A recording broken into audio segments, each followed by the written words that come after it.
Okay, we're back. Let's look at how you find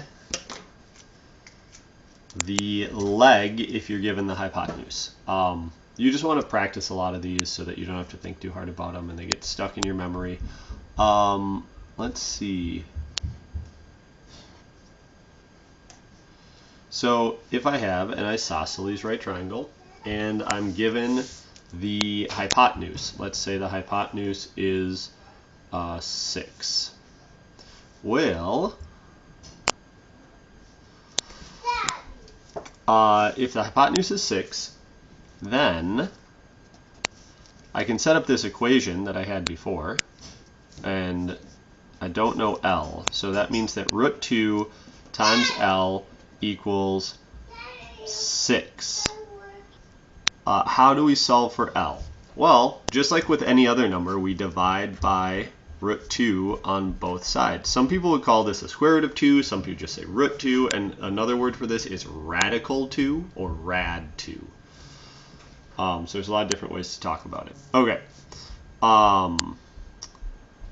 So radical 2 divided by radical 2, well, that's 1, so that cancels out, and I just have L. And on the other side, I have 6 divided by the square root of 2.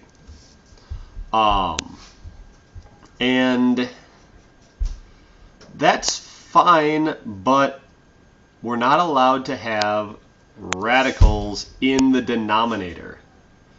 It's just it's a thing. So we got to get it out of there. So how do we take L equals 6 times the square root of 2 and get rid of this root 2 in the denominator? Well, we use a classic math trick. We multiply by 1. Okay? But we're going to multiply by a clever form of 1. So here I have a fraction. The top and the bottom are the same. So it is 1. But they happen to be very useful in this case. This is a very useful form of 1 because when I multiply my radical in the bottom, the square root of 2 times the square root of 2 is 2. So what I end up with is 6 times the square root of 2 on the top and just 2 on the bottom. And well, 6 divided by 2 is 3.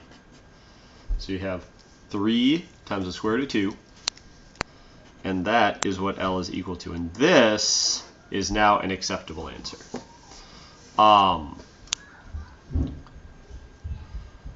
So if you remember that the leg is equal to the hypotenuse divided by 2 times the square root of 2, then you don't have to do this. And these special right triangles are kind of about just memorizing some relationships. And so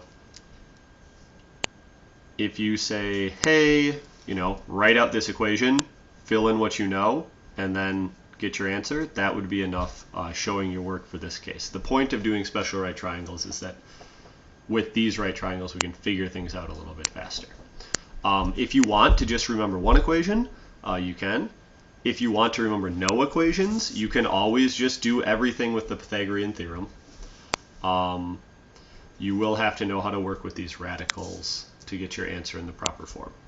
All right, so try a few with given the hypotenuse, finding the leg, and then we'll look at a different special right triangle.